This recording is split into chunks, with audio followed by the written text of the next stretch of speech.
guys, today we will be starting a new series that I would like to introduce to this channel, and that is semi-professional voiceover countdown style videos for parks that I have been to.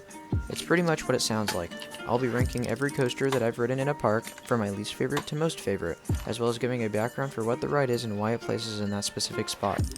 For my first ever shake at this type of video, I'm going to be counting down my top 14 roller coasters at Hersheypark, one of the greatest amusement parks in North America. Commonly known as the sweetest place on earth, Hersheypark has an extremely diverse lineup of coasters, possibly one of the most diverse in the world. I'm very fortunate to have had the opportunity to ride each and every single roller coaster of this park, but just know that I have been here twice and not every roller coaster was open during both visits. That said, when combining the two visits that I have had, I've been able to get on all the coasters, some several times. This is how I rank the 14 roller coasters currently operating at Hersheypark. Number 14, Coco Cruiser. Coco Cruiser is a very tame Zamperla family gravity coaster that consists of a small right-hand drop, a helix, and a turn into the station. This specific junior coaster has become increasingly popular amongst amusement parks all around the world, with several installations throughout the Six Flags and Cedar Fair chain. Although it may not do a whole lot, it does what it's meant to do. That said, it doesn't necessarily appeal to thrill seekers, which is why it'll be taking the number 14 spot. Number 13, Wild Mouse. Yet another very popular coaster model is the Wild Mouse. This one in specific was built by Mock Rides in 1999 and has a very unoriginal compact layout. This ride features several flat turns with heavy amounts of laterals, but is towards the bottom of my list of Wild Mouse coasters I've ridden. When I last rode in 2018, the ride seemed to trim a lot and do so quite violently. Not only that, but it just felt somewhat uncomfortable to me. Still, it further diversifies the park's lineup of family rides and gets the job done.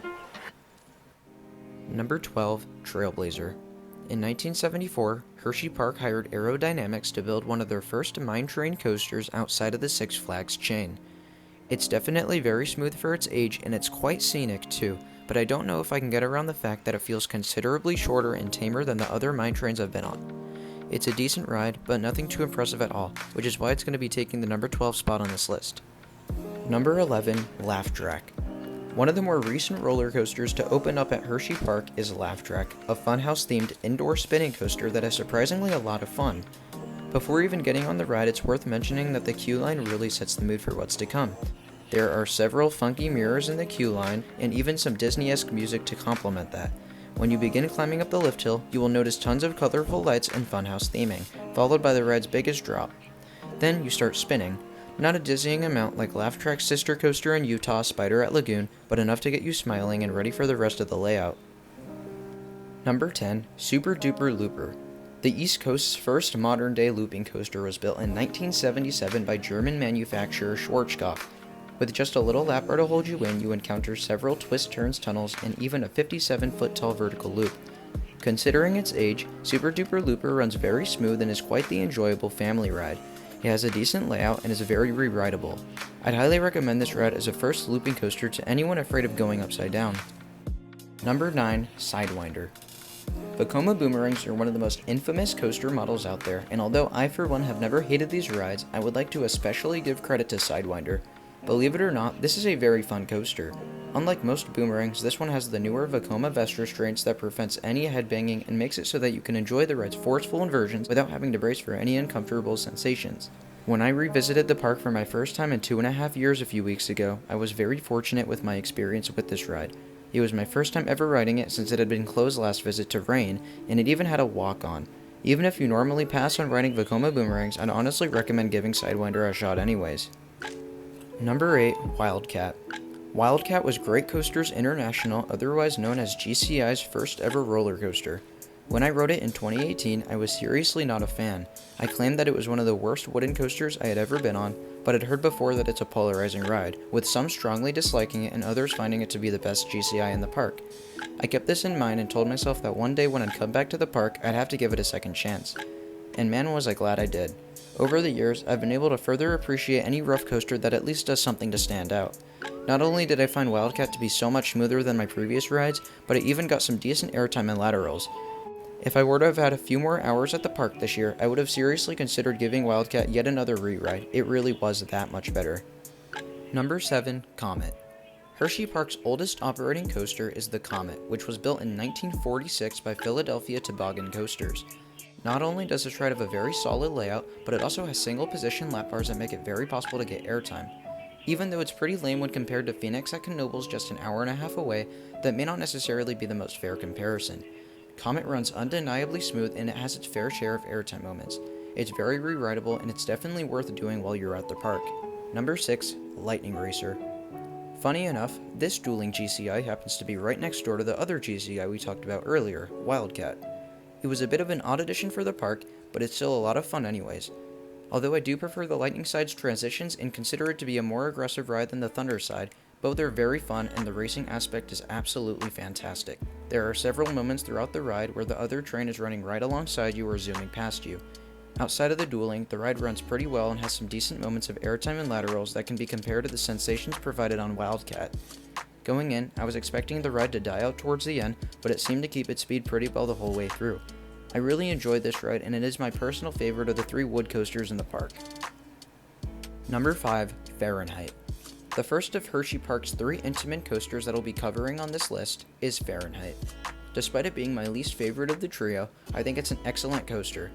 Prior to riding, I had heard many enthusiasts claim that Fahrenheit rides like a forceless B&M looping coaster, and as a result went in with somewhat low expectations, but nonetheless still had hope that the ride could be really fun.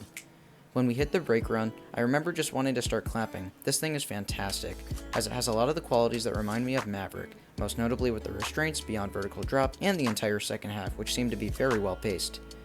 Honestly, it seems really weird putting a ride like this at number 5, but it just goes to show how exceptional Hersheypark's lineup of roller coasters truly is. Number 4, Great Bear.